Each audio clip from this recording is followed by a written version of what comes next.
weeks ago, emotions reached a boiling point. And the 99 has turned over Brad Keselowski. Did you intentionally wreck him? Well, Brad knows the deal between him and I. You don't want everybody like you on the racetrack. Somebody's got to hate you.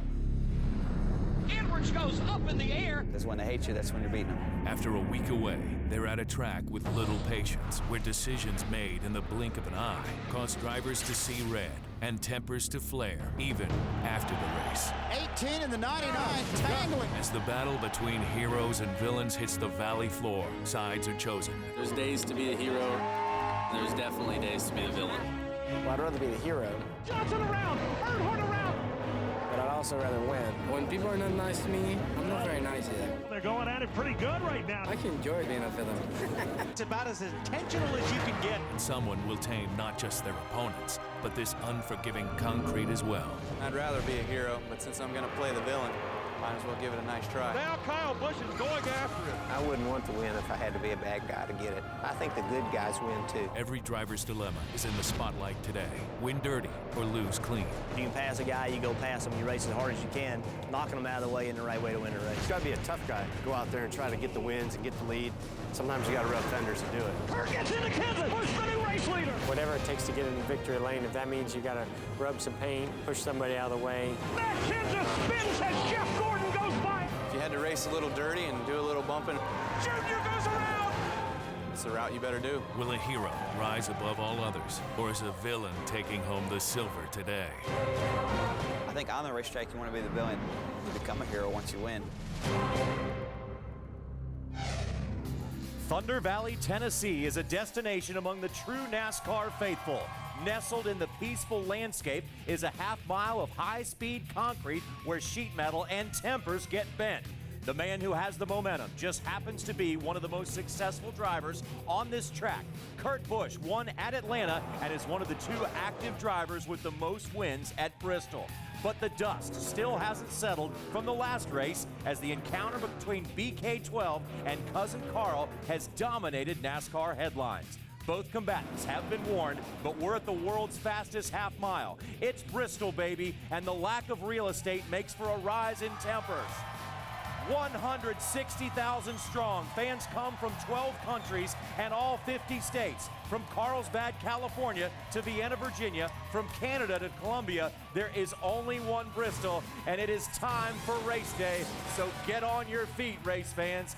Hello, everybody, and welcome to NASCAR Race Day, built by the Home Depot. I'm John Roberts, and there is a reason why race fans are crazy about this racetrack. And to help explain more is Kyle Petty and race car driver Kenna Wallace. You just told me to get on your feet, So get on your feet, I'm on my feet, baby. It's Bristol. There's nothing like it. Kenna Wallace, you did some laps around this track yesterday. Hey, this is Bristol, baby, and let me tell you something. Right now, before the race even starts, there's drivers that are already mad at other drivers. But I can guarantee you one thing. When the race is over, every driver will be mad at every driver. And that's the way it is. That's what you got to love about Bristol. Bristol is a wild card. You can be the fastest guy in practice. You can set on the pole. You can be the baddest butt here and go home 43rd. That's how simple it is. It's a wild card in the points. It's a wild card today. I don't know who to choose today. Are you mad at Kenny yet? Not yet, but the show just started. Are you mad at Kyle? We're going to be here 2 hours. I'm not mad at Kyle yet, but, you know, the show isn't even over. And come on, man. What do you got to say? Don't point at me. You're bad. Don't point at You're me. bad. He's bad. Baker, don't point at me. You're bad. Baker, don't All point right, you at me. two continue that a He little called bit me a later. Let's take a faker. look at Hey, championship he called points. me a faker. Nana, Let's take a nana, look at boo-boo. Let's take a look at championship points right now. See who is leading.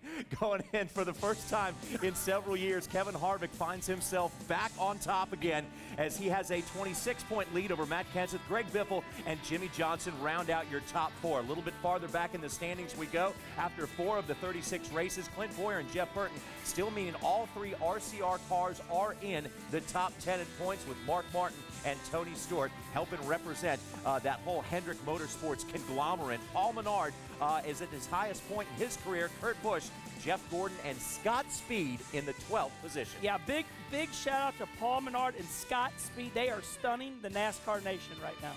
All right, guys, just on the outside looking in of that all-important top 12, Earnhardt Jr., Logano, Kyle Busch, and Brian Vickers. So those are the drivers who are in it right now, but it is very early in this season, never too early to talk about points. But as we go inside to Wendy Venturini, she is reporting today on a different side of the sport, and that's really, Wendy, what's been going on outside of the racetrack for the past couple of weeks. Yeah, good morning, Johnny. Can you believe it's been 2 weeks since we last raced, and so much has happened since that Atlanta race? And if you missed it, we're going to recap it in just a moment. Of course, the drama surrounding Brad Keselowski and Carl Edwards, it continues 2 weeks later, and what better place to resume our season after a week off than right here at the high drama of Bristol Motor Speedway. Let's take a look at the final laps of that Atlanta race. 3 laps to go in the Cobalt Tools 500. Just watch him here. He's going to do something stupid. Just make sure he doesn't. Just use your head. Looking back inside. Inside. Do what you have to do here, man. You know what he's going to do. Nice and smooth. Trouble on the front stretch. A car has slammed the wall. And that is the machine of Brad Keselowski. And that car got up on its roof. And that was a hard crash there, a big-time crash there for Brad Keselowski. Hey, did you see that? Yeah, he just wrecked him, didn't he? 10-4 just knocked him sideways right here in the middle of the straightaway. You okay, buddy? Talk to me now. I don't know if I'm okay. You know what? I think this was Carl Edwards' payback for what happened earlier in this race. He came up behind Brad Keselowski and turned him around. That car got airborne, came down on its roof. Brad didn't do anything to him at the beginning of the race. He turned down across Brad's nose on.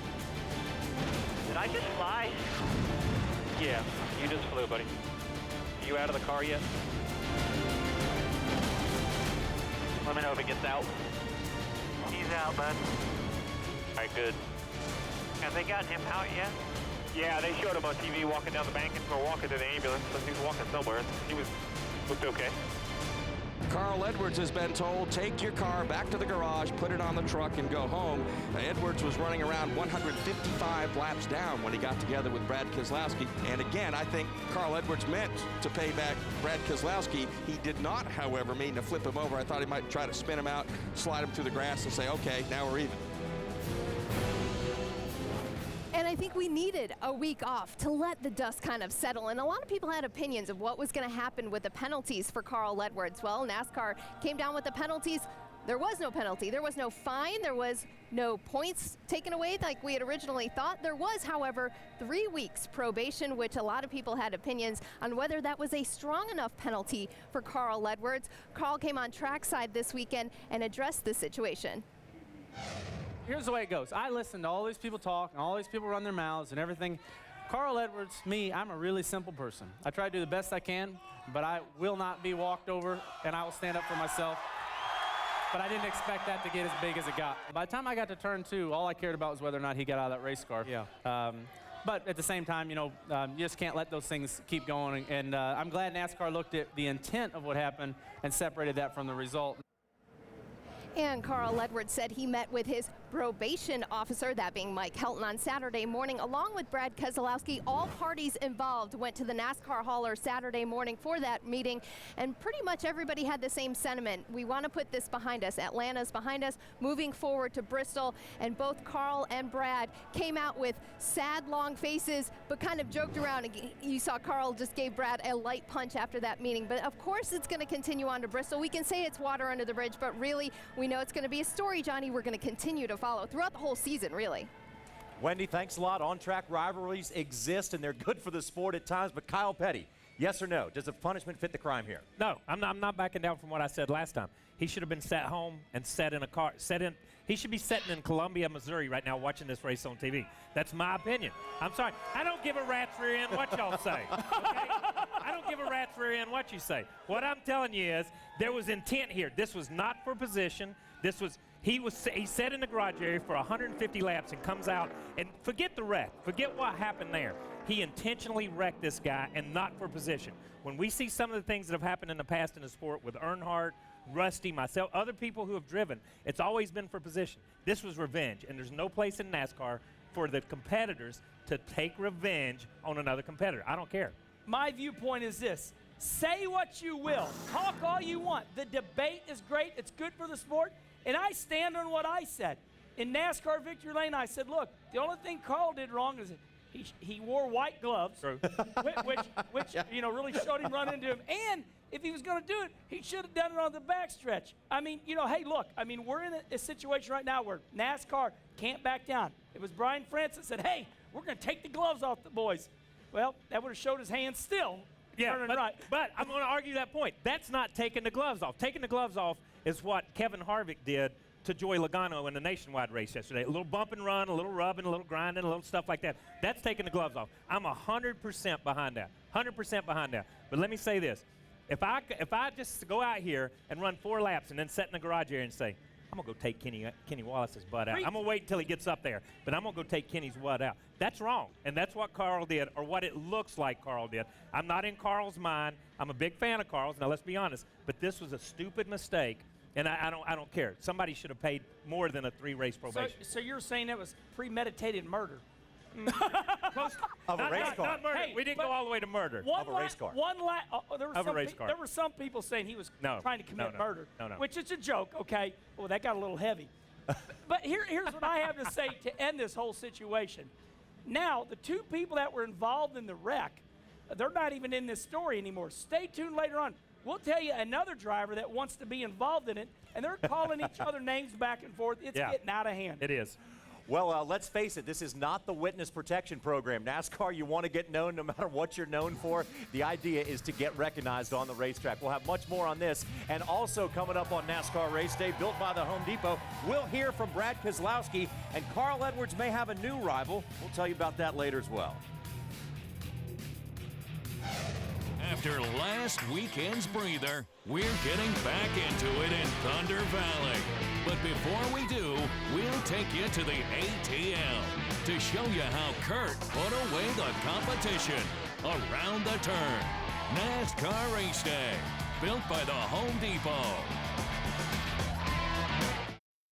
NASCAR Race Day is built by the Home Depot. More saving, more doing. That's the power of the Home Depot. Brought to you in part by eHarmony.com. Are you ready to fall in love? And by Polaris, the hardest working, smoothest riding off-road vehicles. Now at your local dealer.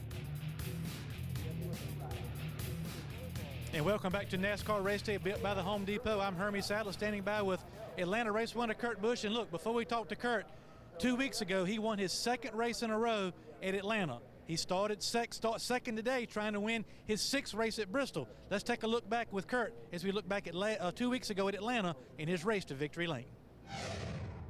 Green flag is out and the field accelerates up. Junior on the inside. Kurt Busch got the clean air on the nose of that Dodge, and he is pulling away. I was wide open this morning too. Bend to the bone. Don't feel anything funny going on. Some of these guys are having tire issues right now. This place is so fast, you know, and you even, no matter what tire we've been on here, you run a fast lap and they fall off. I don't like the way our tires feel. How many laps per pit? We're 2 away. 2 away. Therefore, I think I can make that. Do anything at all, bud. Bring it to us. We're ready. Kurt Busch is getting loose again. They're giving him a chassis adjustment. Be ready. Dig, dig, dig, dig, dig, dig. Straight out, bud. Straight out. 4100, 41. Ossport Woods. And the 99 has turned over Brad Keselowski. And we have a caution. The green, white, checker stuff, I thought that we had it covered when we got the lead there and came off 4. I thought that we were going to get the white flag, and then those guys started wrecking behind us, and we had to do it again. A few years back, we'd already be wearing champagne. Here is Kurt Busch out of turn number 4. In double overtime, he will win for the 3rd time here at the Atlanta Motor Speedway. You know, he did an awesome job. You can't do anything about it. It used to make me sick on my stomach to get in those situations, but now, you know, you've done your part, and as a team, you know, the guys on pit road, the guys behind the wall, yourself, and you got confidence in your driver to get it done, and I felt that way today that we were going to win this race. Well, Kurt, I know we got a big race today at Bristol, but let's take a look back at Atlanta. A big win for you and your race team. You started out on Friday, and we talked about it. Weren't very happy with your race car, but you and Steve Addington seemed to have that communication that it's not over until lap 500. That's right. You got to keep digging hard. And what I liked best about last week was it wasn't a race-winning car early on, and Steve gave me good adjustments throughout the day. And there was times where we just had to cross over that bridge of, hey, let me explain this to you. You explain this to me, and it worked out. So keeping on top of the adjustments is the biggest thing in Cup racing right now, and that was a weak spot we had last year. So it was great to work through that and get our Miller Lite Dodge to victory lane. And it's not as if these races are hard enough to win as it is. Then we got the green, white checkers and the restarts and all that. I mean, we could have that same thing here today. I mean, it really takes a lot of patience at the end of a race to seal a victory. Yeah, there's a long section of the race that goes into green flag running, and then there's the green, white checkers at the end. And your car has to be good at both these days. You can't just have one better than the other. So that's the balance, but I think we've got the right combination. We had an okay car in practice yesterday, but we threw the kitchen sink at the Miller Lite car this morning. We'll see what we get, but real proud of last week's effort. When I win, somebody wins a Dodge Challenger, and it was a lady out in Colorado. So it was really neat on how a program comes together with Miller Lite and Dodge when we're the only team out there carrying the Dodge banner. Now, you've won here 5 times, looking for number 6. Got a good starting spot, but a new tire compound this weekend has kind of thrown some of the teams for a little bit of a loop trying to get their cars back underneath them. What do you look for today, and do you expect this track will rubber up and you can run all over the racetrack? Yeah, it's definitely rubbered in yesterday from the nationwide race, and then we've got the clouds moving in. Don't know if the rain's going to hold off, but right now we're thinking about racing to halfway, see how it plays out from there. But the cars are going to be a lot tighter today in the pack, and then of course the turn 4 wall, the safer barriers moved out in the groove a little bit, so it almost makes it to where the outside groove is a preferred groove because that guy can hold the line. It's really interesting. We'll see how it all plays out, but we got a great starting spot and a great pit box. And look at this, fans. Look at here at some of the stats that Kurt Busch has here at Bristol Motor Speedway. Unbelievable what he's been able to do. 5 wins, 10 top 10s in his starts here, led over 500 laps, and unbelievable stats here. And this is a place, so much stuff is unpredictable, so I guess the best place to be is out front. Just stay there. Well, you just got to let it roll off your back when things start happening. You can't get too excited, can't get upset or hold a grudge against somebody too long. Well, me and Jimmy Spencer had our grudge for a while, but hey, it's really about how you balance your car out, and you have to look ahead. You have to absorb the wrecks if they're coming towards you, and know to move left or right, get on the brakes, but not get hit from behind. So a lot of luck is involved. I can't say that I've had my I have to say I've had my share of luck, so it's good when you have the luck on your side and a chance to go to victory lane. And I want to get this out to Kyle and Kenny. I've seen a big change in Kurt Busch this year. The whole team is very confident, and they're able to work on their car, correct it during the course of the day if it's not right, and these guys are going to be a factor all year long. Yeah, and I agree with that, Hermie. You know, I think when you look at it, I think the part that's been missed over the last 2 weeks is Kurt Busch won the race.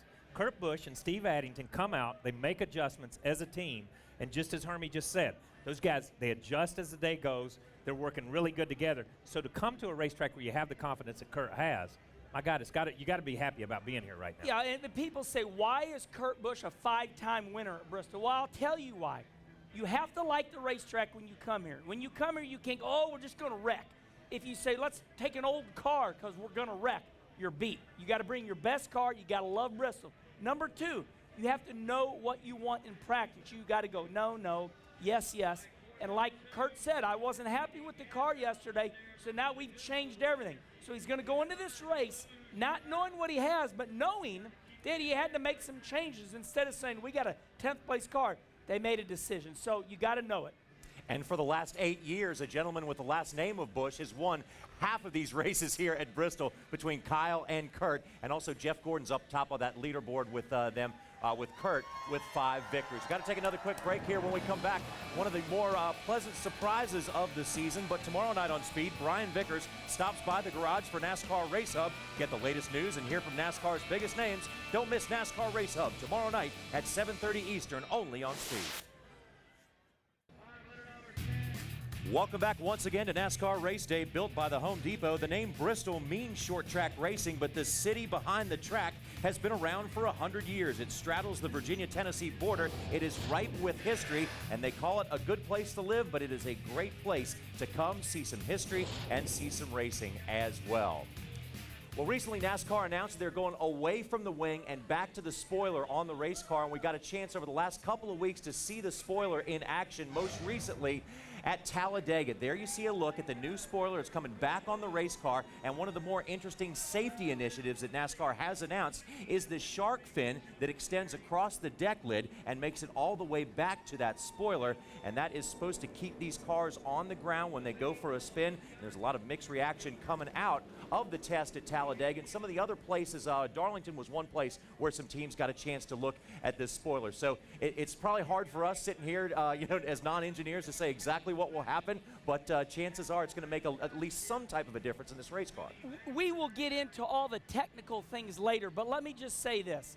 Before Ryan Newman flipped last year at Talladega, before Brad Keselowski flipped at Atlanta last week, a year ago, NASCAR said, you know what, the fans don't like this wing. You, the fans, told NASCAR in huge volumes that you don't like the wing. This decision was made before all this flipping started. So the spoiler is back because you, the fans, uprose. You said, we don't like the wing. And so that's where we're going. Now, why they're flipping, we can go into that. Yeah, one of the things about it, the whole debate really started, it was an aesthetic thing. It was the fact that the fans didn't like the way the race car looked with the wing, was what they were saying. Yeah, and NASCAR's been one of the last holdouts from spoilers. If you go to open wheel racing, you go to Formula One, you go to European racing, we're the only type of racing probably worldwide that still runs spoilers. Everybody else runs wings. So NASCAR fell into that wing category. I don't think they realized totally what the wing did when the cars got around. I think now it's because of the fan council or whatever that crazy thing is.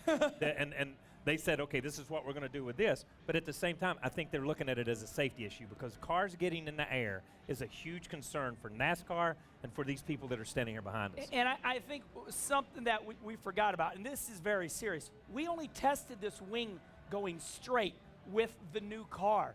We did not turn the car around backwards and run it down a straightaway. So we didn't test the car going backwards, and wow, what a huge surprise. So I applaud NASCAR for going to the spoiler. It's a much better look. The fans, do you like the wing or the spoiler? Spoiler? They say that, do you like the spoiler? Yes, okay. they like That's the a yes. spoiler. That's a yes. Coincidentally only that Bristol now is the first track to have the wing. When they announced the COT car, they ran it here first, and then now it's going to be the last race for the wing as well. For more, let's go down to Hermie Sadler.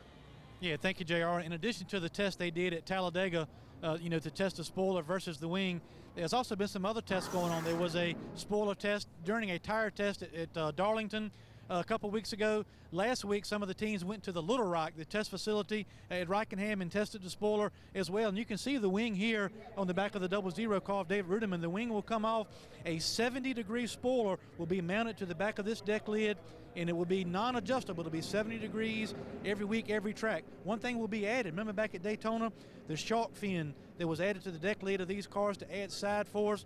There will be either a 2.5 to a 3-inch shark fin that will be optional, but with the added side force, everybody will be running that shark fin as well every weekend. So the spoiler is back, and it's back everywhere, and it could be a little bit of a cosmetic issue, could help, with safety. Performance-wise, I talked to some crew chiefs, and they say they didn't see a big difference performance-wise between the two. So we'll see how that goes moving down the road. But I, again, like you, Kenny Wallace, applaud NASCAR for making a change, while the season is going on, which they don't do very often. But they think overall it's better to go back, and I applaud them for doing it starting next week at Martinsville. Hermie Sadler, thanks a lot. That will be definitely interesting to see in Martinsville. And also, when we come back to NASCAR Race Day, built by the Home Depot, one of the more pleasant surprises of the season. We'll show you what a difference a year can make in Sprint Cup racing. Stick around, everybody. It's Bristol, baby, and there's nothing like it. President and General Manager of Bristol, Jeff Bird, isn't at the track this weekend. He's undergoing treatment for a medical condition that doctors have said they are very hopeful about. We are thinking about you, Jeff. We miss you. Want to see you back here very soon. And Jeff says thanks to Bristol fans. You are the best. And we echo those sentiments. Welcome back, everyone, to NASCAR Race Day, built by the Home Depot. The 98 car of Paul Menard has been one of the true turnaround stories of this season. Off to one of his best starts ever, has had some of his best finishes ever. And let's take a look on that note of some of the movers and shakers of 2010. What a difference 1 year can make. This point last year, Mark Martin was running 27 positions farther back than he is now. Paul Menard was 29 back. Earnhardt Jr. 11. Logano has moved up 10 spots. Now, Carl Edwards on the flip side is, oh, no pun intended there. Carl Edwards is 16 points back. Sorry, I didn't really mean to do that. No laughing about that flip. Yes, sir. Regan Smith is 13 positions up, and that says a lot about that team going it alone. Now let's go down to Wendy Venturini, who's standing by with driver number 98, Paul Menard. Wendy? And a lot of people got on with us with fantasy picks 2 weeks ago when I picked Paul Menard for Atlanta. Top 5 finish. Congratulations. Does it feel good to have those good, solid finishes? Yeah, for sure. I mean, it all starts at the shop, though. You know, the guys just really improved the race cars they built. We were just talking inside. They built 9 new cars and refurbished our old ones. And in the meantime, you know, changed shops and merged with other teams. So the guys have been working really hard, and we've had 4 trouble-free races, and hopefully we just keep that up. All right, when we come here to Bristol, anything can happen. We know this. Watching you in practice, what are your thoughts going into today's race? Survival. I mean, you always have that coming to Bristol. It's since they changed the configuration, there's a lot more racing room. But the 3 feet that they tightened the corners up off, coming out of the corners is going to be. We're going to wish we had the extra 3 feet. But saw a lot of right side, flat right sides yesterday in the nationwide race. But just got to keep the fenders on it. We have a good starting spot, so won't have to do a whole lot, hopefully, for doing strategy and taking 2 tires or doing oddball things, and hopefully we can just race strong all day and, like I said, be there at lap 500. Yeah, and you had the advantage being the nationwide race yesterday. Was the track rubbering up much like we anticipated with this new tire that Goodyear brought? Yeah, the track rubbers up, and you get all these the fine pieces of rubber build up. It seemed like last year we could run a lot higher because there was less debris up by the wall. After an accident or something yesterday, they blow the track, then you could get up top, get up higher for a while, then you had to kind of come back down.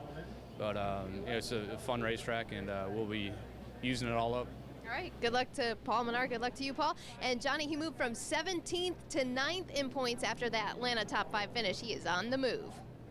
Thanks a lot, Wendy. It's always good to see that anytime a driver can move up in this very difficult and competitive sport. Let's now take a look at the highlights from the Nationwide Series. As always, put on a great show here at Bristol. A lot of beating and banging going on. Here we see his beautiful sunny day as well. And Kenny Wallace, you got a bird's eye view. Well, not a bird's eye view. You're right down on the track for this one as we see that is Scott Wimmer in the number 7 car doing some beating and banging. Well, look, this was not Wimmer's fault. Now, here comes my little nephew, Stephen Wallace, nowhere to go. Wimmer does not wreck people. You can tell the 11 lets off the gas, but look at Stephen. Into the 16. Feel bad for my little nephew because he's rattled off about 5 top 10s. And these guys have no place to go. You got to understand, this is a 16-second lap. 4 seconds per straightaway, 4 seconds in the corner. You got no time to stop. Cup Series teammates Justin Allgaier and Brad Keselowski door-to-door doing battle here. And Justin Allgaier is trying to hone in on his first Nationwide Series win. But what's big, this is Penske Racing. This is coming to the checkered flag. Imagine how Roger Penske feels right now. These are both 1-2.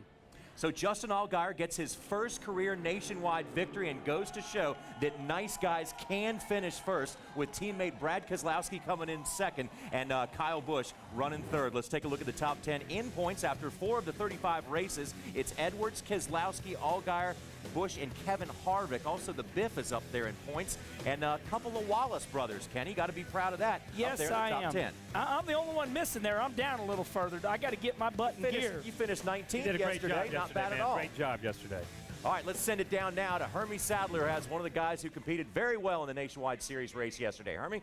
Yeah, thank you, Johnny. And Brad Keselowski finished second yesterday. Second in points in that Nationwide Series. Tell us how it was like racing your teammate for those last 25 or 30 laps. Well, I felt great for Justin, get his first win in the Nationwide Series, and also Dodge. First 1-2 and of the season, and I think it's the first win for Dodge since like 07. So great for them, great for the whole Penske organization, and sometimes it's important just to take away solid finishes. As you saw before, we're second in points and just slowly closing in and trying to be a contender for the championship all year. I watched your interview after the race yesterday, and you referenced the points. And I've had a lot of people ask, because I'm sure you have, about the Sprint Cup side and the situation with Carl Edwards. And one thing people always forget about is points on that side, too. You're 33rd in points. You can't afford to be worried about one competitor. You got to go ahead and get this 12 car back up in the top 10 where it belongs. Well, even if we were first in points, you can't afford to worry about one competitor. There's 42 of them out there. Plus me, that's 43, and we're out there to run out front and try to beat them all and try to work with our teammates and do the best we can. So to spend time worrying about one competitor is a disservice to my own team. So we're going to focus on our own deal here with the Penske Dodge and keep working on it. One more question about the Carl Edwards-Brad Keselowski situation. Fans are really divided on this thing. You know, if a Carl Edwards fan says Brad shouldn't do this, Brad shouldn't do this, a Brad Keselowski fan says I like Brad because he doesn't give an inch. How do you take, you know, both sides of this debate between you guys? Well, first off, I feel lucky to have the fans that support me. That's really cool. The outpouring support I got over the last week and a half from my fan base has been awesome, and I really appreciate it. It's cool to have fans like that, like we have. But you know, I can understand both sides. Carl's a great guy too. You know, we're actually fairly similar. We're just both two guys that you know, don't like to be pushed around, and so you know, I guess it's there's a lot to be said for both stances, and I respect both fan bases, and look forward to getting out here and seeing how they react today in a good, exciting race here in Bristol. Well, personally, I like Brad Keselowski. I like what he brings to NASCAR, and somebody say Brad needs a change, but he's got more reporters and more cameras and more fans following him than a lot of people in this garage, guys. And you know, Hermie, you got to say it again. We said it a moment ago. You got to say it again. This is not the witness protection program. If Brad Keselowski was not out there ruffling feathers, it wouldn't call the attention to the car, the sponsor. And Roger Penske is no dummy. He's not going to hire a guy who can't drive a race car. Well, one thing that I think is great, what Brad said, that I know I'm thinking, is that Carl Edwards and Brad Keselowski are the same drivers. That when they get to you, I mean, they're early in their careers. When they first get to you, they're boom. I mean, they're not patient. They'll spin you out in a heartbeat. So they're both the same, except Carl's been around a while. Now, I will say one thing. What's kind of funny in a driver's career is, you know, Brad Keselowski is a very accomplished driver in the Nationwide Series. He'll walk by earlier this year, and the fans are like, there's Brad Keselowski. Now, because of the wreck, there's Brad Keselowski! Oh, there he is. So yeah, it has been. It's been very polarizing. Brad is more famous for this accident than he is for what he's done in a Cup car so far. Even though he won at Talladega, that was still accident. Okay, so we can go back to that one if we want to, but let's don't. But let's go through this. This year has not been a great year for him in the Cup Series. They run pretty good at Daytona, but I didn't see him at California, and I don't remember seeing him in Vegas. They had a great run going at Atlanta when that accident happened. So Brad's got to back up what he's doing right now on the racetrack. And I think you mentioned it earlier. Roger Penske doesn't pick people to drive his cars that can't drive race cars. Brad has tons of potential. He has to bottle that potential and put it on the racetrack week in and week out. And probably you can name a lot of rookies that have come through NASCAR Sprint Cup Series that have had the same issues to deal with from the competitor standpoint and the fans as well. Got to take another quick break here on NASCAR Race Day, built by the Home Depot. We're at the world's fastest half mile, and we still have so much more coming your way. Are you ready to discover NASCAR Nation's next great superstar, Fast Track to Fame? Join hosts Michael Waltrip and Carissa Thompson as America's most unique performers cut loose each week. This time you can see it from Bristol. It's 8 Eastern, only on Speed. Welcome back, everyone. The Paramount Theater is one of the cultural centers in Bristol. It's famous for the intricate designs inside. It is the place for the performing arts here in Bristol, Tennessee. And speaking of performing, well, some of us are performing somewhat well when it comes to the Sunoco performance picks, and others, well, are not performing that well. I'm not going to really say who's lagging back, but let's just suffice it to say, with the yellow stripe on the back of his car, rookie Kyle Petty is schooling all of us. I don't know how. It's not luck. It's that magic 8-ball, baby. Yes, it's sheer skill. All right, Kyle, so that means you get to start us off with our Sunoco performance picks. Okay, my picks are, where am I looking? Okay, my picks are, my A group is the 48.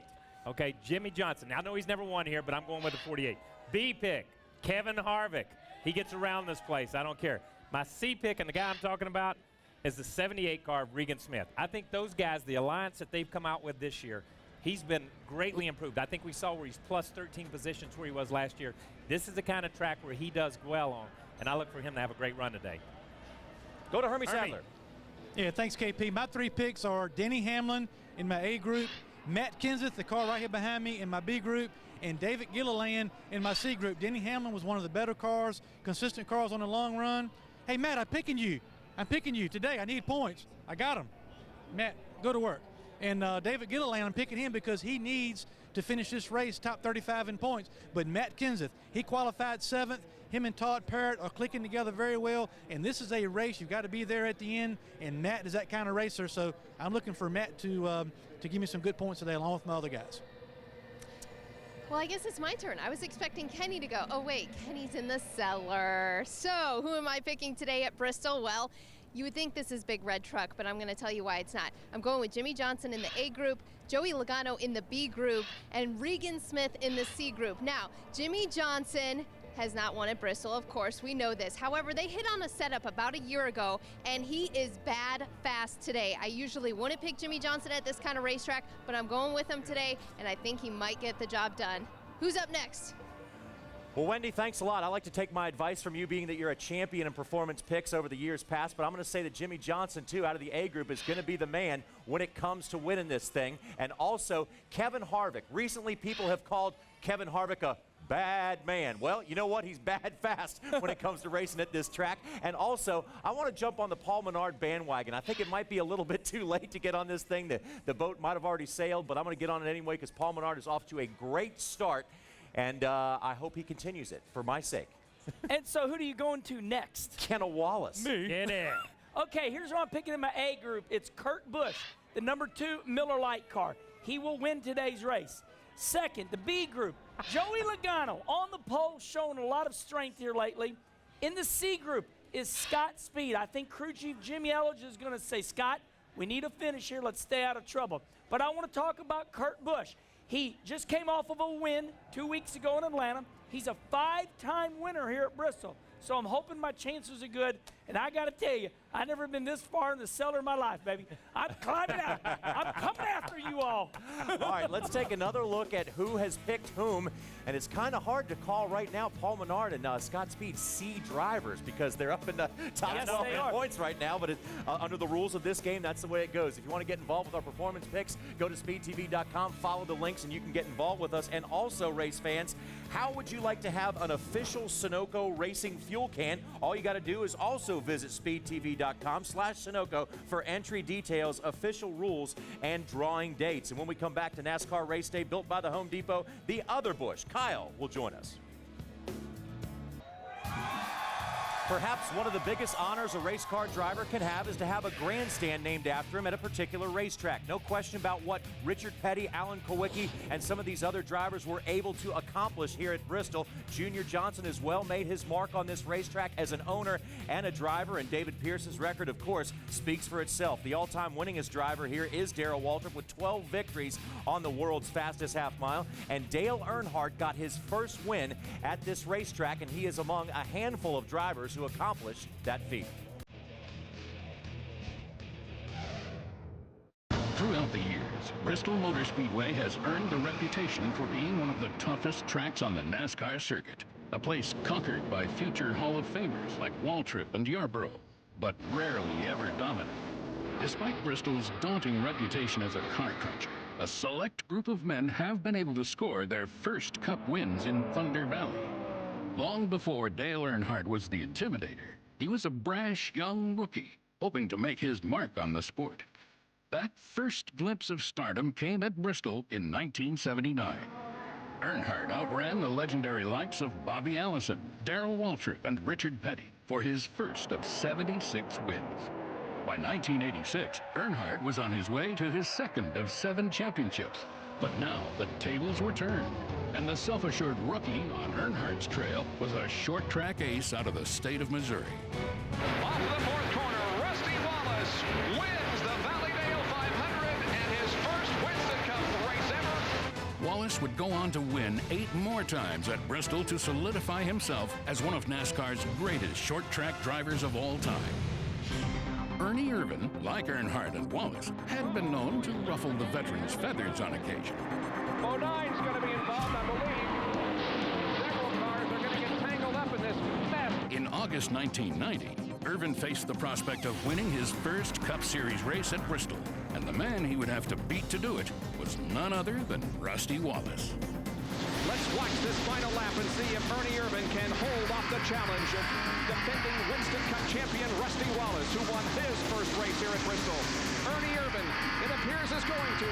Here he is off the fourth corner. Yes, Ernie Irvan wins the Busch 500. The win was not only the first for Irvan, it was also the first for the Morgan McClure team, based in Abingdon, Virginia, just minutes from Bristol.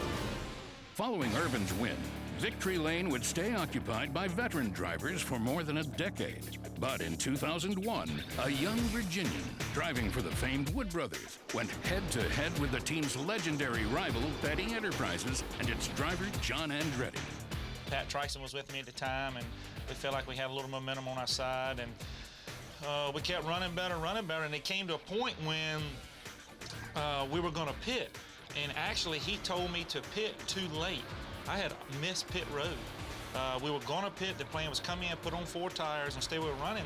Well, he told me too late. I missed my commitment line, so I had to stay on the racetrack. The Wood Brothers, who began when NASCAR began in 1949, but haven't won in so long. Here they come to the flag. Sadler wins it. Andretti in second. There is that particular day, pulling in that victory lane, staying still in my mind is like the coolest thing that's ever happened to me. The following spring, another young upstart was making waves in the tradition of Earnhardt, Wallace, and Irvin. Kurt Busch faced off against Mr. Excitement in a battle that would start one of this decade's greatest feuds. Whoa, he hit him. Busch got under him and muscled Jimmy Spencer. You don't see that often. Spence is hanging on for dear life. There's a lot of things you can and can't do, and one thing you can't do is just beat and bang with people and knock them up out of the way, especially racing for the lead. Because some guys have to learn. They just have to learn the hard way. He's just trying to be the grandfather there. It's tough when you don't win. If I was on the receiving end of it, I would try to figure out what happened that was wrong, where I could benefit from it and not let it happen again.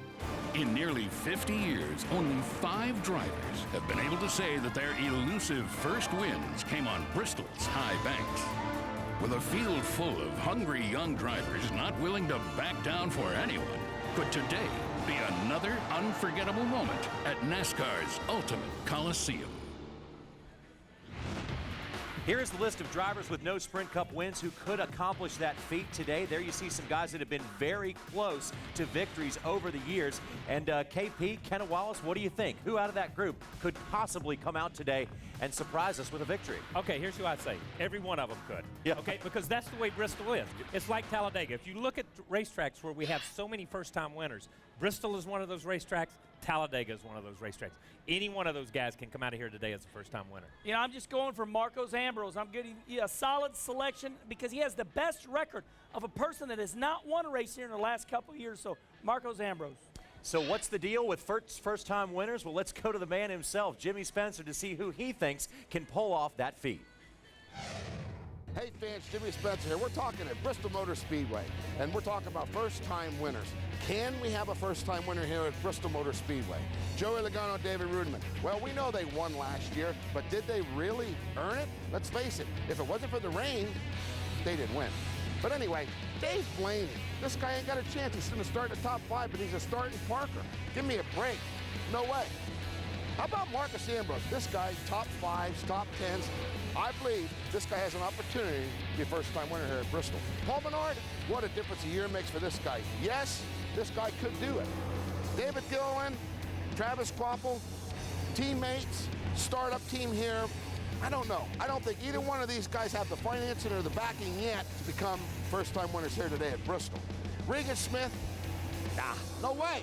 Sam Hornish, I believe Sam could be a first-time winner, but not today at Bristol. We all know Sam pushes the pedal, loves to go fast. AJ Allmendinger, this guy is not afraid to mix and mess and rub it up, baby. That's what I like about old AJ. Eric Almirola, nah.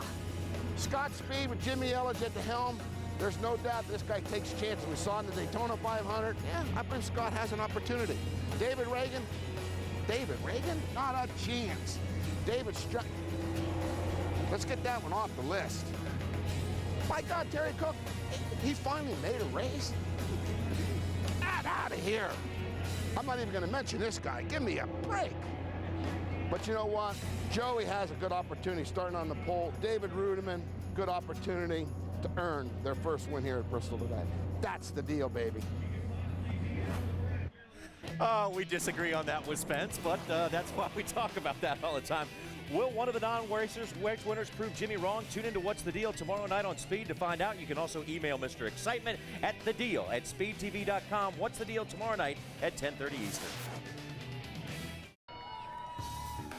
The May races at Charlotte Motor Speedway are only a few weeks away. Call or go online to get special deals on tickets for the Sprint All-Star Race, and be sure to check out all the details of the stimulus package for the Coca-Cola 600. Call 1-800-455-FANS or go to charlottemotorspeedway.com. Kyle Busch accomplished what not many drivers have done over the history of Sprint Cup racing. Last year, he swept both Cup races at this very difficult Bristol bull ring, and he is standing by with Wendy Venturini. Wendy?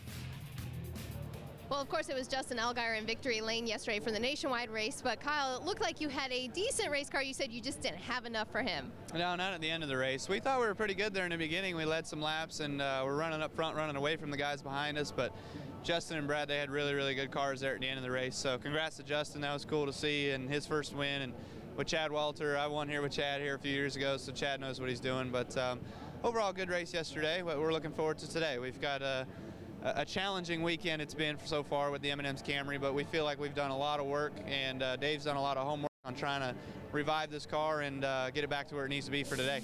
It just seems like a tick off. Have you been able to put your finger on it, what it is this weekend? We've just been chasing the racetrack. You know, we unloaded here, and we knew the track was going to be loose, but it was we were way too loose anyway. And then we thought the track was going to come to us a lot faster than it did. We missed. And so then we overcompensated for it on Saturday, and then the track was tight. So then we fought tight all day Saturday. But, you know, it's just, you know, it's been trying to just try, you know, we unloaded with the same exact setup we ran here last year. So that's where we kind of got miffed on, was just we missed something. But we've done a lot of work on it. Joey's been really good this week. Denny's been really good this weekend too. So we've gone to them a lot in order to try to figure out what they've been doing. I like the way you describe this tire and what it's doing to the racetrack. What are your thoughts about today and what it could do? Well, it's a harder tire, and it does put rubber down, but it takes itself a while to put rubber down. You know, last year, 2-3 laps, you were really seeing the rubber laid down. This year, it's taken a long time in order to get the rubber laid down. So I think the start of today's race, we'll see the track go a little bit loose to begin with, and then the more everybody starts running, the more the tires start wearing out. Once you get about to the first pit stop, and then after the first pit stop, we'll see the track really tighten up. All right, you swept here last year. 4 other drivers have won 3 or more in a row at Bristol. Do you care about the stats? I'd certainly like to win 3 in a row here at Bristol. I'd certainly like to be the last guy to win with the wing on the car, like I was the first guy to win here with the COT. But, you know, all that's just an added bonus. You know, we'd like to get the M&M's Camry to victory lane regardless, week in, week out. But, you know, here at Bristol, we seem to be pretty good at what we do, and hopefully we're just good enough here again today. All right, good luck to Kyle Busch, and of course his brother Kurt is another one of those drivers who win 3 or more in a row at Bristol. Wendy, thanks a lot. And certainly every time you come to Bristol, if your last name is Bush, chances are you can win here. But these guys are going to have a long way to go, because they said the car was just absolutely awful Friday and Saturday. But if anybody can do it, Kyle, it's got to be Kyle Busch. Yeah, and you know, I think what makes Kyle Busch so good here is the same thing that made Rusty Wallace good here, and Darrell Waltrip good here, and Dale Earnhardt good here. The racetrack changes so quick, and you have to adjust to the car before you can get to the pits to make the adjustments in the pits. And Kyle adjusts. He's got great car control, and he adjusts as the day goes on. So I think you put him in that category at a place like Bristol.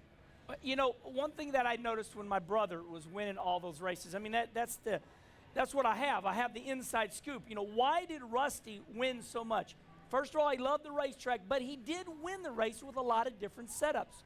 I can go into that, but that's another story. So I think that these drivers have to find different setups to win this race, because you have different tires, you have different track conditions. This race is in the day. Then we'll come back here later and it'll be at night. And these drivers win in the day, they win in the night. I remember Rusty running complete different rear springs and shocks, and I'm like, is that going to work? And there he goes out and wins the race. Yeah. So Kyle's brother Kurt and Jeff Gordon are the winningest active drivers here at Bristol with 5 wins apiece. But Kyle Busch has an opportunity to get one closer to brother Kurt today. We are just barely firing our engines here on NASCAR Race Day, built by the Home Depot. Stay with us. One guarantee in Tennessee is a little bump and grind. And we're all about exploiting emotions. I got some really good words for him, but I can't say it on TV, but I wish I had something like a shot through the window. We'll roll out some of Bristol's angriest moments. Coming at you, NASCAR Race Day, built by the Home Depot.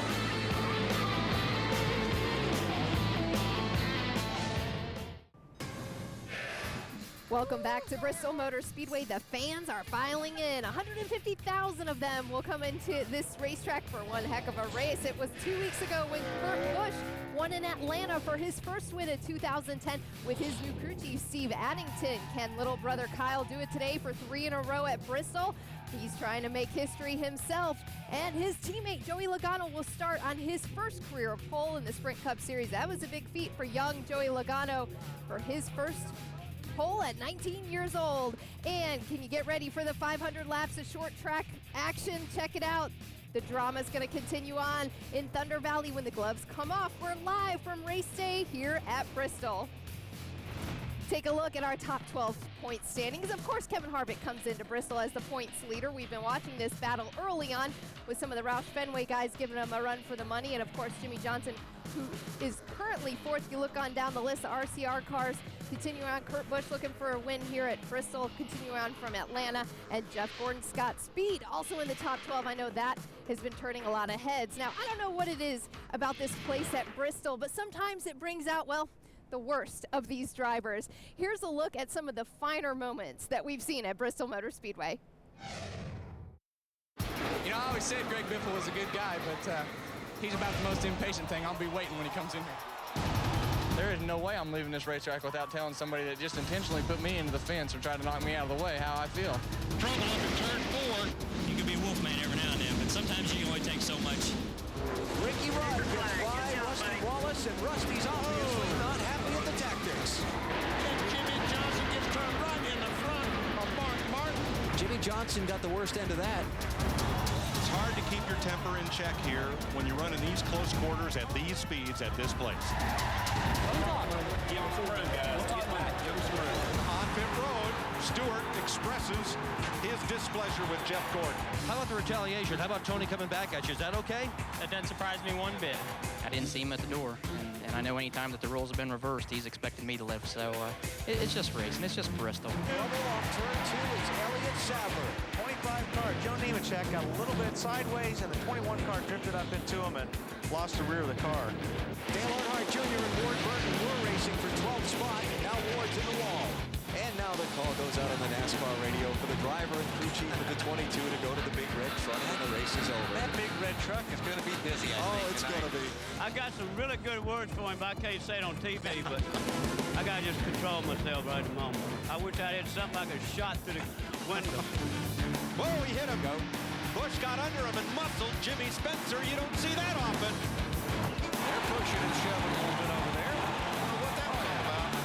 They got over here on the back straightaway, Carl Edwards and Kyle Busch. Now Kyle Busch is going after him. You know, whatever. That's, you know, Carl's going to say he's sorry he didn't want to race that way because he always does. You know, Mr. Ed, like, Hey, what are they doing here? Gets in the back of Junior. Damn 31 wouldn't get out of the way. Lap down, racing the leaders with 10 laps to go, but that's why it takes 3 or 4 times for him to finally get into Winter Cup Series because he don't pay attention, don't know what he's doing. Here comes Earnhardt. He hits Labonte. Labonte spins in turn 2. Earnhardt heads back into turn 3. I was going to get in hard. I was going to get in under him and try to rattle him and try to get up beside him and race him, but I didn't mean to spin him out. But they'll say that's a lie no matter how you say it. Can a guy win a race by spinning a guy out on the last lap? It depends who it is. In this circumstances, big thumbs up for it, I'm sure. I think my favorite part of that video is Jimmy Johnson telling another driver they were #1. How quickly we forget. Good thing we have video to look back at that. Hermie Sadler, who's out on that racetrack, it's going to get awfully hairy out there, Hermie, because now we have even a smaller racetrack to work on thanks to these safer barriers. You're right, Wendy. As you see the camera pan around coming off turn 4, the 26, 30 degrees of banking. The safer barrier used to end long here coming off turn 4, but look how this barrier now has been extended almost all the way down to the start-finish line. Takes up about 3.5 feet of racetrack now. Not a big issue in the nationwide race yesterday, but listen to what these drivers say. Is this safer barrier actually safer here at Bristol? Listen to this. The only way it's going to affect someone is maybe someone run the high line and you know, kind of get up in the loose stuff. So you'll get to the wall quicker. It's going to be tougher, I think. I think it's going to be harder to pass because of you know, how much closer the walls are.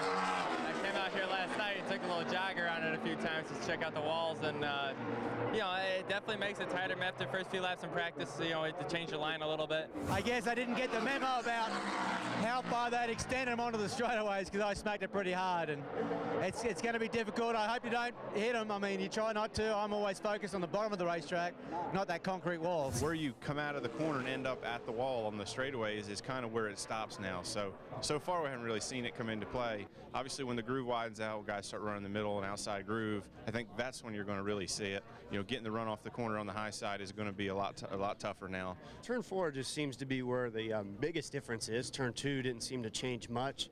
And once we get into the race and learn about that extra 3 feet that we lost, is it a big difference or a little difference? And who adjusts to it the best will have the better outcome.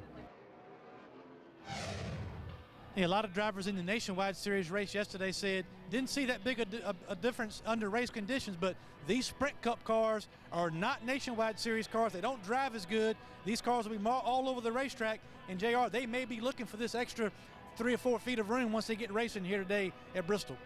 Yeah, Hermie, when you start out with this racetrack, there's not much real estate, half mile of high bank concrete, then you put 43 race cars on it. Kenny Wallace, you spent 300 laps out there yourself yesterday. What did you think of the wall? Well, here's what I have to say about the new soft wall. It made the track narrow. And look, you don't need it until you need it. In other words, you're sitting there, you know, and you're rolling along, and you're like, this guy's pushing me up here. Last year, I would have had another 19. Look at this, race fans. That's 19 to 20 inches, or I mean, it's close to 2 feet. It really is. Now, my theory is I'm going to stir it up a little bit here. I think old Bruton Smith said, hey, we're not wrecking enough here. We need to narrow the track.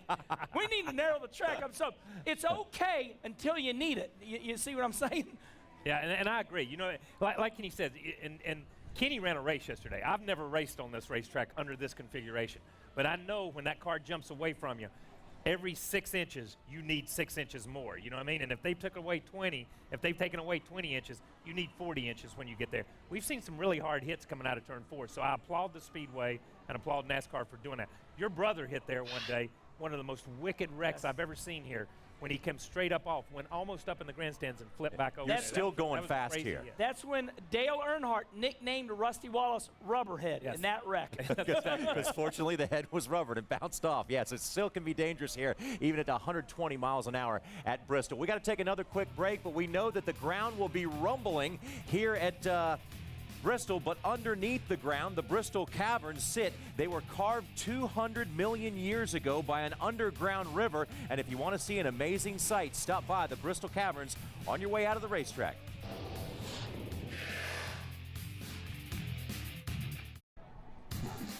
For the first time in 44 Cup starts, Joey Logano will lead the field to the green flag as he has his first pole position ever, so who better to take us around this racetrack with the Home Depot Hot Lap.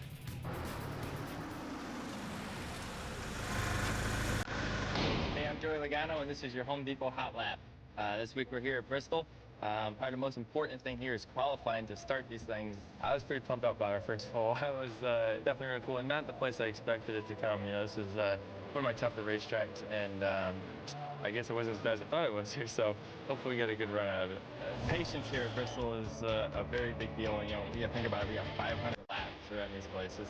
It's a really, really long race, and it's grueling, and not only on your race car, but on yourself, and you gotta be mentally and physically fit, and as far as taking care of your car too, you gotta do a lot of things. Tempers seem to flare here when we come to, you know, Bristol or Martinsville next week. There's gonna be it seems to happen a lot on short tracks, and the cool thing is that most of us have grown up on short tracks, and you know, we've been through a lot of the short track racing, and then that's kind of the roots of NASCAR. So it's cool to come back to these short tracks and stuff like this, and but you always seem to see those tempers flare up a little bit when you start to gouge a little bit. So you never know what's going to happen at this race, and that's your Home Depot Hot Lap.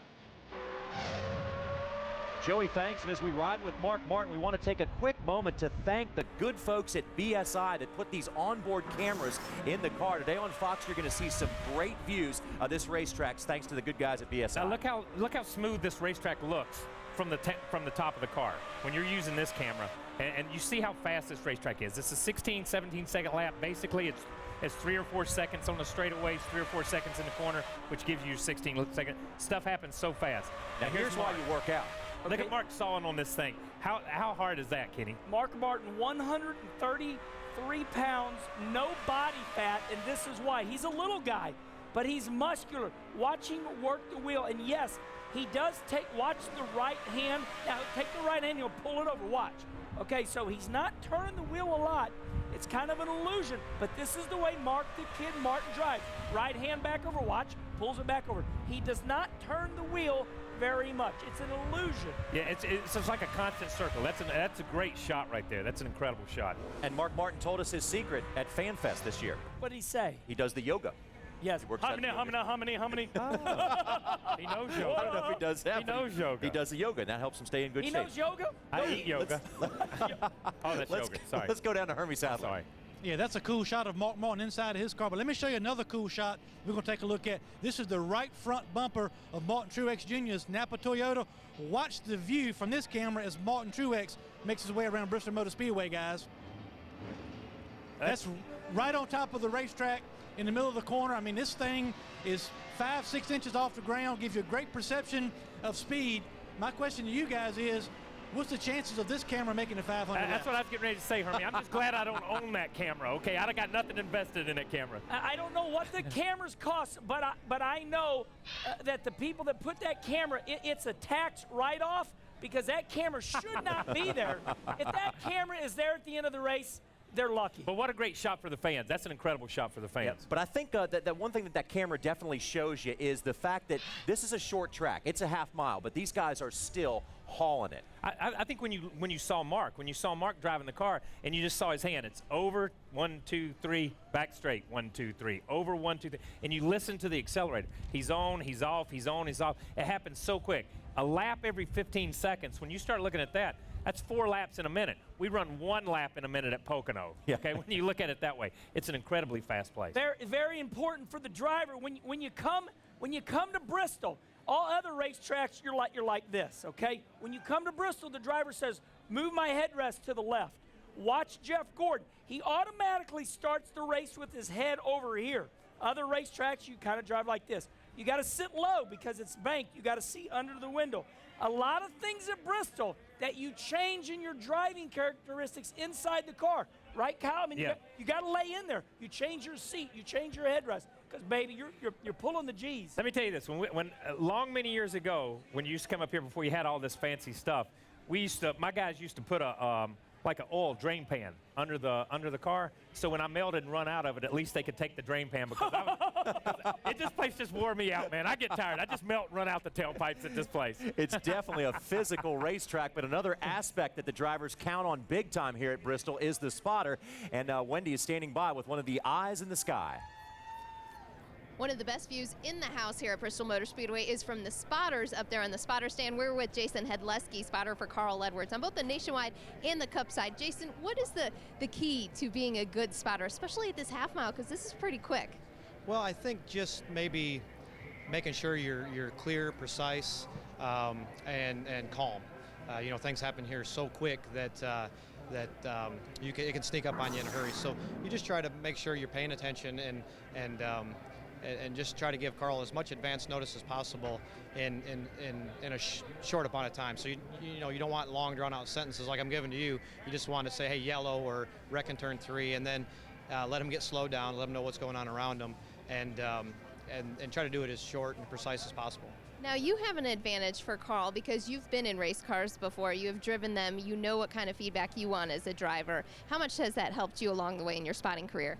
I don't know if it's helped or hurt. I feel, to me, it's an advantage because, like you said, I've been in certain situations, I feel, on the racetrack as a driver, and I'm thinking, wow, I'd like to hear that, or it'd have been helpful if I'd have heard that. So I just try to use that, my past experiences, not only as a driver, but just being around all these guys and being in here and thinking, that'd have been good to hear when I was driving in those certain situations. So I just try to always go on my past experience and use that to my advantage.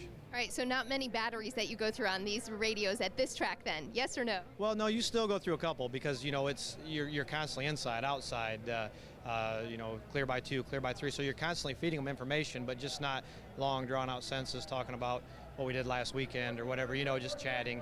We just try to make it clear and to the point. So, yeah, you're right. Maybe not a Daytona Talladega type battery situation, but you still talk a lot. All right, good luck today to Jason. And, of course, these guys have the best view, and usually the best kind of weathermen are up there, too. They get to see when the sun's coming, the rain's coming, all of it, Johnny. Wendy, thanks a lot. The spotters are so important, but this very unique Bristol Motor Speedway shows you just exactly how high up you get in the air when these 160,000 fans and 43 race cars get in here. It is gonna be wild, so stay tuned.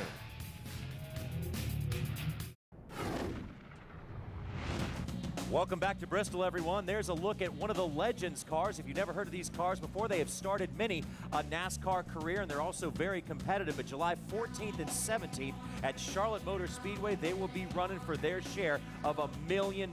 Visit uslegendcars.com for more information. Now let's take a look at some legends in their own right driving around here at Bristol. It was an excellent event they put on here every year. You see David Pearson, Cale Yarborough, Dave Marcus with the Goodyear hat and the wingtips and all, and these legends have not, Kyle, forgotten how to drive. These guys never forget how to drive, okay? And you talk to them, and they are convinced they can go head-to-head with these Cup guys now, and some of them probably could. Here's a big wreck coming up. Larry Pearson is driving that number 21. He goes for a spin, and keep an eye on Charlie Glotzbach as he comes and T-bones Pearson.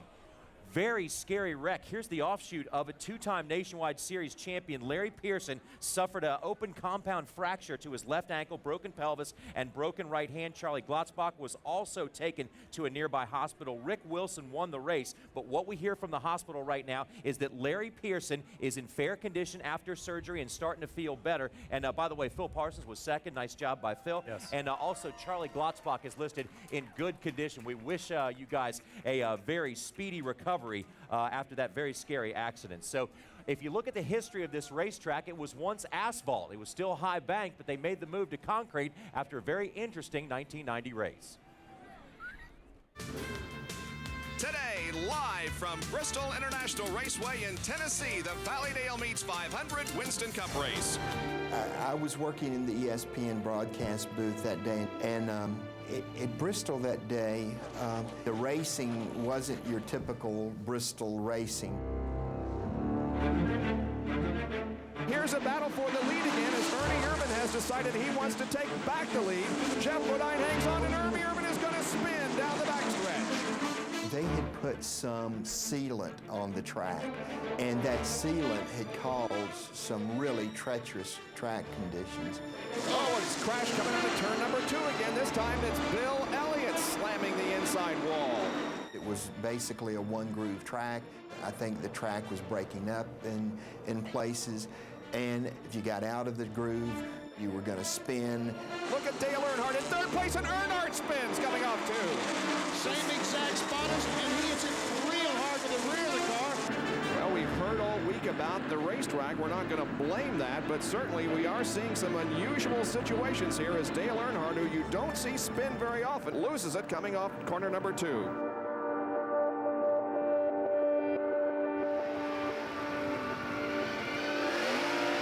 The asphalt would come up during the race. Oh, we have Darrell Waltrip in a hard crash in turn 3. Which was incredibly difficult circumstances to race under, because you would have, loose gravel on the racetrack, especially out of the groove. Left part of your screen, you see that light-colored asphalt? That is extremely slippery. No one is able to run down there. There isn't a race driver in the world that should have to race under these conditions. These conditions are ridiculous. We really, I guess, probably shouldn't even be out there. And now we go back into the pack and watch the number 28 car of Davey Allison. Boy, track position is everything on this racetrack. I remember that race very vividly. There at the end, they had a caution, and a lot of the guys opted to come in and pit. And my dad looked at like all the guys on the crew, and everybody said, "Stay out, stay out." Davey was pitting on the back stretch that day, and the guys that pitted on the back were at a severe disadvantage. Davey Allison, I'll bet you he never went into pits at all. You're right, Dick. He didn't. He stayed out there, and that gave him the lead, and he's doing a good job of keeping the lead. As the race wound down, it happened to set up for a great classic finish. The white flag is out. One more lap to go. Let's see what happens on the last lap. Again, it is Davey Allison. Oh, Sterling Long Marley spins off of corner number 2. I didn't have anything to lose on the last lap. Well, I guess I had second to lose, but I was going for first. Here comes Martin Martin trying to make a move off of corner number 4. It's a drag race. Wow.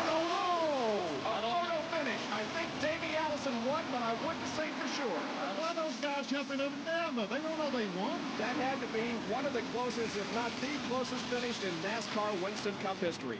That was a race that we really did have to go back to the tape to see who did cross the line first.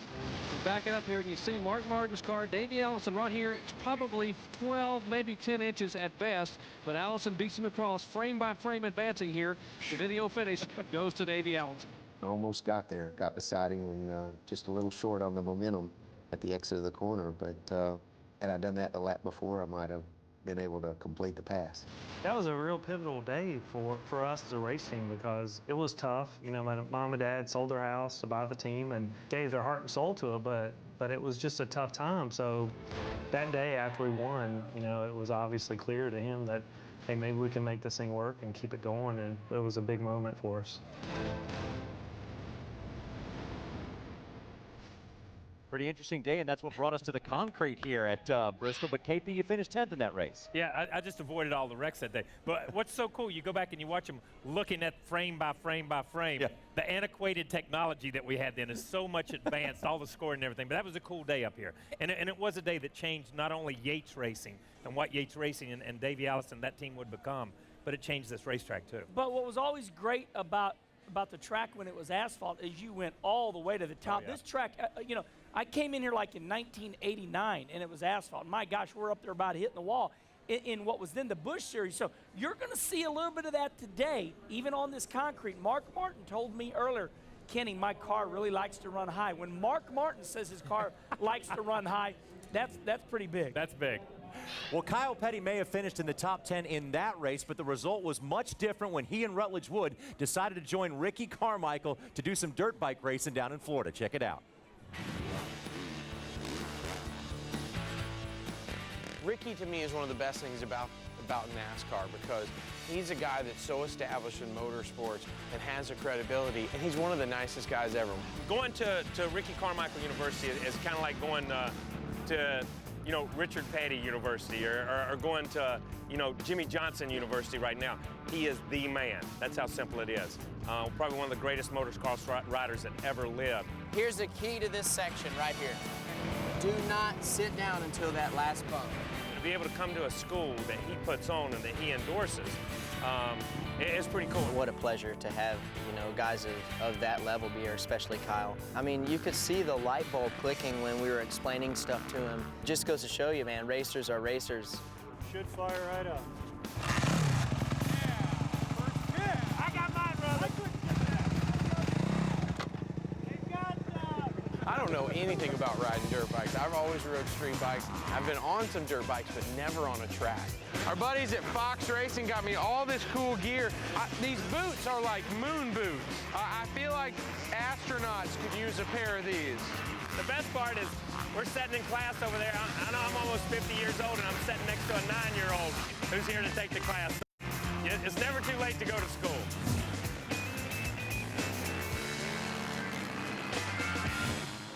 Wow. Looked like a lot of fun. Saturday, the world's toughest trucks march into Martinsville, where tight racing and crushed metal are always part of the action. Don't miss the NASCAR Camping World Truck Series featuring Ricky Carmichael live from Martinsville Saturday at 1:30 Eastern, only on Speed. Welcome back to Bristol. All is calm in the town here in Tennessee until the green flag falls at the world's fastest half mile. We're just a little over an hour away from that green flag. NASCAR race day live from Thunder Valley today. How about Joey Logano? His first career pole. He's been fast in practice all weekend long at Bristol. Can he get the job done with his first win in 2010? Well, several other drivers are looking for their first win of the season. Will today be the day for these other guys here at Bristol Motor Speedway? Anything can happen. The gloves are off. Our points leader, Kevin Harvick, off to a strong start as well. Also looking to maintain that points lead with a win here at Bristol. If you take a look, 4 races in, Kevin Harvick on top, and a lot of those guys giving him a run for the money. Now, I think the question is going to be at the end of today, where are these points going to stand? Because a lot can happen here, and man, oh man, it can get awfully ugly and dirty on this racetrack at Bristol. Now, earlier in the week, we heard from our points leader, Kevin Harvick, who's never short on opinions, and actually, he let his opinions fly on Twitter earlier in the week, calling Carl Edwards, and despite of the situation that's happened in the last 2 weeks, calling Carl Edwards a little bit of a fake. Here is what Kevin Harvick had to say this weekend in the media center. As far as the fake comment, I mean, you can't be the nice guy, you can't be the bad guy, and you can't be the bully. So, I mean, that's just how I feel about that. And here is Carl Edwards' response to Kevin Harvick. I have absolutely no respect for Kevin Harvick. I think he's a bad person. That's my opinion. I've told him. We've all had our deal before, and his actions through that interaction were so devious and underhanded and cowardly that it's like I just have no respect for him. Wow. Those are strong words here in the NASCAR community. Of course, we're following this story, and it's a little bit surprising to hear these jabs. Well, I shouldn't say it's surprising, Johnny, because these jabs happen all the time, but now we're only 4 races into the season. Coming into Bristol, it's going to get awfully ugly, I feel, on the racetrack. Well, also another thing, Wendy, is just, you know, a few years ago, you go back, you're just starting to get the internet, and you're just starting to get the Twitter and the tweets and the twits and the whatever you do on it. But, you know, and people have more outlets to go after other people now. That's true, but I'm glad that we're at Bristol. And the racing's going to be on the racetrack, and Jerry Springer is going to be out here somewhere. Because that's about where we're at. This is about a Springer episode. I mean, we've all talked about it. I've talked about it. I'm blue in the face talking about it. You guys are too. But it just keeps coming up. You know what I mean? And we got to stop it at some point in time. So I hope there's a great race out there today. There will be a great race. And, you know, Kyle, in the past, I want to quote 2005. Uh-oh. After a race here at Bristol. We had a race here at Bristol? Yes, sir. I know. Yeah, this is you had a little discussion with that's Mr. Carl. Edwards. Yeah, Carl got in the back of me there. Carl thought that I had, Carl had gotten to a skirmish with the 43 car, and Carl thought I did something to him to retaliate for the 43. I was a terrible teammate. Kenny can tell you that. I wasn't going to protect him. But Carl and I got out of the car right here. You see, I parked right next to him so he couldn't get out of his car. Climbed across the hood of my car, and we had this discussion, and we talked about what had happened on the racetrack, and that was the end of that conversation. Wasn't on Twitter, wasn't on Facebook, wasn't on J-Ski, wasn't anywhere. That was the end of the conversation. And sometimes, if you see, and we saw some footage earlier, Dale Earnhardt Sr. walked up to Rusty, and he said, Rusty said, we'll talk about it later. That's the way it was handled then. The way it's handled now is totally different. It's all out there all the time, 24/7, radio, speed, J-Ski, wherever, Twitter, whatever you want to say. And that's where the sport has changed a lot, for the good or for the worst. I'm not going to comment on that part, but it has changed it. I will just say that myself and Kyle, we've starred in this, and all this is a repeat. For all you older race fans, we've done this show. Now we're just watching it with these 20 and 30-year-old people. So this is a repeat. We love the show, boys. Keep it going. Thank God for Twitter, because you can get yourself. He's a meanie. He's bad. He's fake. It just won't stop. Yeah, I know. And neither will the action today on the racetrack at Bristol. Let's go to Hermie Sadler. Yeah, thank you, Johnny. And got Ryan Newman standing by, and all the talk about the 99 and the 12 and rivalries, and you've had your share of run-ins on the racetrack. It's just going to happen in big-time racing, but how do you put that aside when you go to the next race, because the goal is to get maximum points the next week?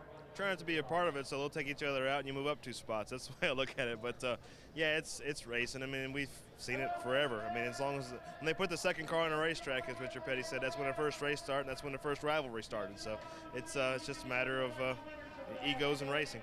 Want to get your thought also, starting next weekend at Martinsville, going back to the spoiler, taking the wing off, and you were upside down at Talladega last year. Any thoughts from you as to any effect you think that'll have, or is it more of a cosmetic issue? Well, I think it's 2 things. I think it's something that the fans wanted from a cosmetic standpoint. I think that, you know, NASCAR has grown so much in the last 50 years with that spoiler on the back of the car, so I think that that's part of it, but I also feel that the safety factor of the wing versus the spoiler is important as well. I think that wing going backwards, as it goes forwards, creates downforce, goes backwards, it creates a percentage of lift, and that's what we saw with Keselowski's car and my car at Talladega last year, so I think it's a good thing for multiple reasons. Got a couple short track races coming up here in Martinsville next week. Over the last 10 short track races, you're in the top 5 as far as gaining points on our short tracks here in NASCAR. What do you attribute your success to, and how do you think your car will be today and next week at Martinsville? Well, I enjoy the short tracks. I mean, it's a little bit of extra driver activity when you got to push your brake pedal. So the more the driver's involved, I think the more you get to race. From that standpoint, it's more fun. We've had a good setup here. Tony Gibson's got some great setups with the short track program, you know, places like Martinsville, Loudon, Phoenix, and here at Bristol, Richmond. So I enjoy them, he enjoys them, and we just go out there and have fun. And before we let you go, we want to show you your book, Pit Road Pets. The second lap is a picture of NASCAR personalities and their pets. If you'll open up for me there to the spot that's marked here, it's a beautiful picture of, look at there, Wendy Venturini, my co-worker here on Speed, and a bunch of beautiful people. And Wendy, isn't it nice, nice? Now, the only question I have is, and I understand Wendy is much better looking than I am, but if you take a look here in the monitor, I sent several pictures of my dogs at home. That's Tar Heel and M&M, a lab, and a boxer. Look, my daughter Haley, beautiful daughter, and all these pictures came back. Try again next year. Why is that? Well, it's not the first time you've been rejected, right? Absolutely not. It won't be the last either. So we just wanted to keep your series going. You know, it was nothing personal. Pit Road Pets, the second lap. My wife did a great job with this book, and Wendy Belk wrote it. Karen Will Rogers did the photography. But it's about NASCAR stars, drivers, TV personalities, and their pets. And you can find it at the RyanNewmanFoundation.org for $24.95. Amazon.com, and the souvenir trailers have it as well. It's a tool we use to raise awareness for the animals out there that are getting euthanized. Over 5 million animals each year in the United States get euthanized, so we're trying to do our part to control that through spaying and neutering and through people adopting animals at shelters. And on a serious note, it's a great cause, a great book, and it's only lap 2. So I'm hoping by lap 10, 15, 20, I'm going to get my pets in there. So halfway. Yeah, about halfway, I'll get in there. JR? Hey, Hermie, we can speak from experience. If you bother a driver enough, he will put your dog in one of his publications. I can tell you about that firsthand. But that's a great book and a great cause as well. We're going to take a quick break here on NASCAR Race Day, built by the Home Depot. But did you know there was a building, no longer with us right now, in Bristol that is known as the birthplace of country music? Jimmy Rogers and the Carter family recorded what is known as the first country music records back in the late 20s.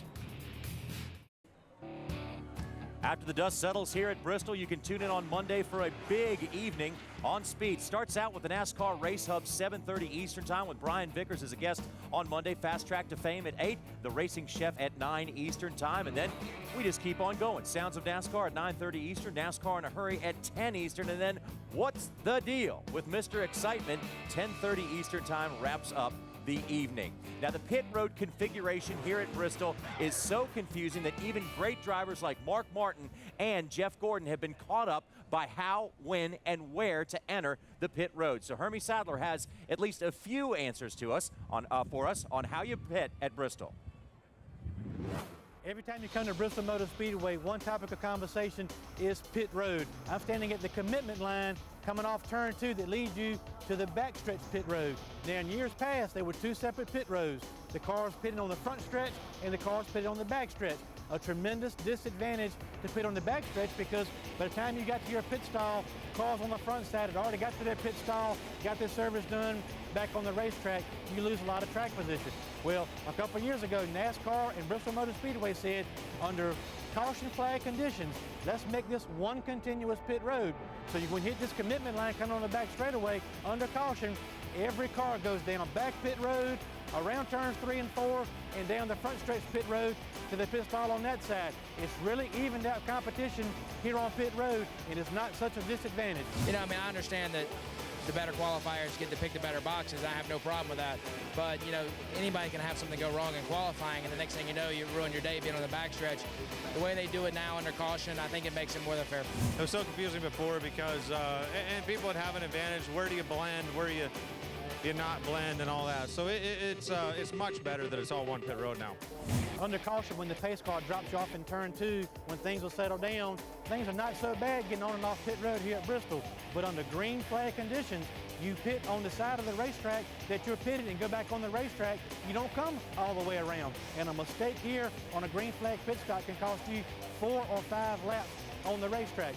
What is key for this? Communication between the driver, the crew chief, and the spotter to get your driver to the pit box, execute a good stop, and get back on the racetrack. And as you can tell from these drivers and crew chiefs, a green flag pit stop can be very important here at Bristol.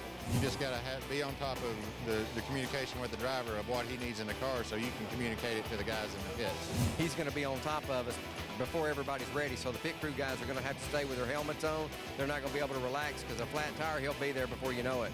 It's you know, it's a lot to remember inside the car. You need the spotter and everybody, you know. Not normally do we make the green flag pit stops here, but sometimes we do. Bristol is one of the very few racetracks where crew chief Chad Knaus and Jimmy Johnson have not yet won. That could all change today as we check out our Sunoco pit strategy of the week. The Chad tells us that communication is key.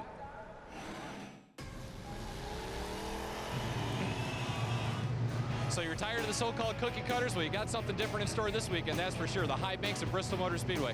This place is intense, it's loud, it's fast, and it's very difficult to communicate. Not only for the driver to the crew chief, but from the crew chief to the pit crew. It's very hard to get your pit crew to understand exactly what it is you want them to do to the race car because it is so loud. You're going to see a lot of guys handing off little notes to their pit crew members so they know what adjustments to make. And then from the driver's standpoint, he's got to talk very quickly and really understand what's going on with the race car because it's only 16 seconds or less to get around this racetrack. It's a very intense place, to say the least. Now, a Sunoco fuel run here is about 150 laps.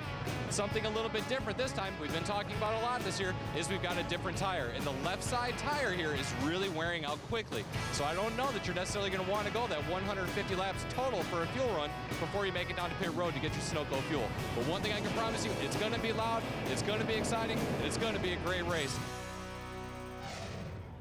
Chad, thank you. Well said. After the checkered flag is waved, be sure to check out NASCAR Victory Lane fueled by Sunoco and catch all of the race highlights and raw emotions straight from Victory Lane. Also, go to speedtv.com, keyword Sunoco, to enter for your chance to win an autographed flag signed by the winner.